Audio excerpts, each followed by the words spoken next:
আমরা বৈষম্য আন্দোলন থেকে তারপর বিভিন্ন সংগঠন থেকে তারপর সাংবাদিক ভাইরা নিয়ে আমরা একটু বাজার মনিটরিং করতে এসেছি। তো এটার মূল উদ্দেশ্য হলো আমরা এটাই যে ওনারা ক্রয় মূল্য কত করে আনতেছে আর বিক্রয় মূল্য কত এটা জানার জন্য। তারপর এখানে বিভিন্ন ভোক্তার উপস্থিত আছেন, ওনাদেরও মতামত আমরা নিতেছি। তো ভোক্তাদের একটাই কথা যে ওনারা এখনও বাড়তি দামে কিনতেছে, মানে কোনো জিনিসের দাম এখনো কম না এটাই। তারপর আমরা একটু যাচাই করলাম যে আমরা পশ্চিম বাজার মনিটরিং করছি, বাট পশ্চিম বাজারের তুলনায় এখানে প্রাইসটা অনেক বেশি। আমি যদি ডিমের ক্ষেত্রে বলি, পশ্চিম বাজারে আমি সাদা ডিম দেখছি 1150, বাট ওনারা বিক্রি করতেছে 1250। তারপর হাঁসের ডিম এখানে 1350, ওনারা বিক্রি করতেছে 1550। তো এখানে কিন্তু কোনো ট্রান্সপোর্ট ভাড়া নাই, কোনো চাঁদাবাজি নাই, তারপরেও ওনারা বাড়তি দামে বিক্রি করতেছেন। আমরা ওনাদেরকে অনুরোধ করতেছি যে ওনারাও কোনো না কোনো ক্ষেত্রে ভোক্তা। আজকে যারা কাঁচামাল বিক্রি করতেছে ওনারা কিন্তু সবজি বাজারে ভোক্তা না হলে ওনারা কিন্তু মাছ বাজারের ভোক্তা, ভুসিমাল দোকানের ভোক্তা। ওনাদেরকে আমরা অনুরোধ করতেছি যে আপনারা সঠিক দামে বিক্রি করেন। তারপর এখানে মানে চার্টের মানে মূল্য তালিকাতে যে দামটা লেখা আছে এই দামটা কিন্তু ওরা বিক্রি করতেছে না।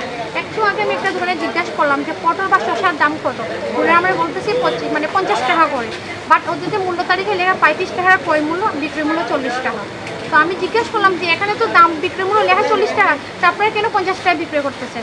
ওনারা আমাদেরকে সঠিক কোনো তথ্য দিতে পারেন না। 90 টাকা 96 টাকা পেঁয়াজ কিনা 100 টাকা বিক্রি, আলু 53 টাকা কিনা 55 টাকা বিক্রি।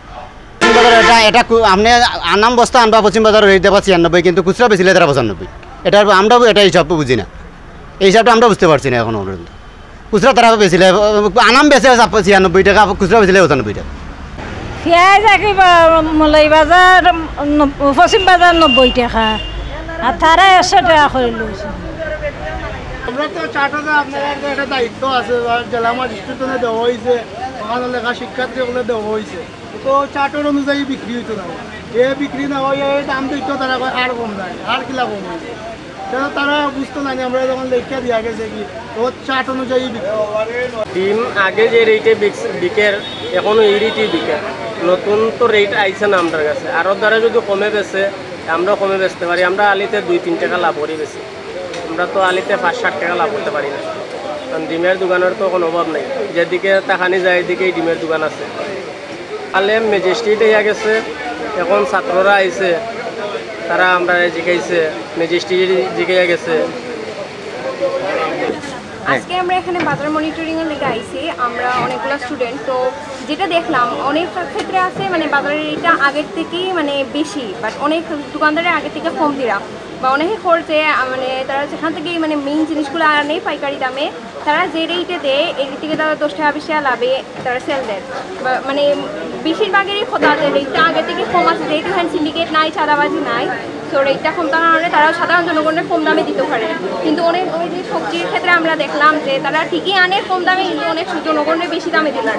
তো এটা আমি আশা করবো তারা এটা আজকে যে মানে তারা যেটা পাওয়া হয়েছে, যে ইনফরমেশনটা দেওয়া হয়েছে যে তারা মানে সঠিক রেটে সেল দিত, তো এটা তারা মাথাতে রাখি এখন থেকে ইনশাল্লাহ কম দামে দিবা। আর এরকম যদি আমরা মানে কয়েকদিন পর বাজারটা মনিটরিং করা হয় তাইলে হয়তো সাধারণ জনগণের লেগেও ভালো হইব।